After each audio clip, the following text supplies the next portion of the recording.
Buongiorno e ben ritrovati con una nuova edizione del TG Flash.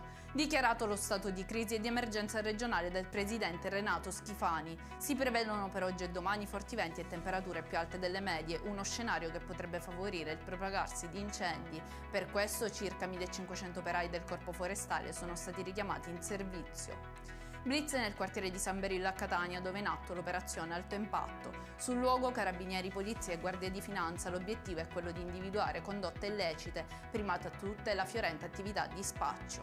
Rimaniamo nel territorio di Catania, dove è stato scoperto un panificio degli orrori. Nei locali sono state trovate blatte, pane ricoperto di muffa e sporcizia. Il titolare e un dipendente sono stati arrestati dai carabinieri. Avevano stabilito lì la sede dello spaccio. I clienti uscivano senza alcuna busta di pane, ma con la droga. Matteo Messina Denaro non ha mai ammesso il suo coinvolgimento nella strage di Giorgio Fili, l'attentato compiuto nel 1993. È emerso durante un interrogatorio avvenuto davanti al giudice per le indagini preliminari nei mesi scorsi e adesso depositato. Il boss avrebbe anche rivelato l'obiettivo della strage. Continuano gli sbarchi a Lampedusa, dove fra la tarda serata di ieri e l'alba di oggi sono arrivati 87 migranti.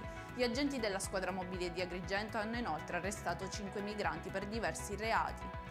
Per tutti gli approfondimenti di queste notizie potete consultare il nostro sito www.newsicilia.it. Arrivederci!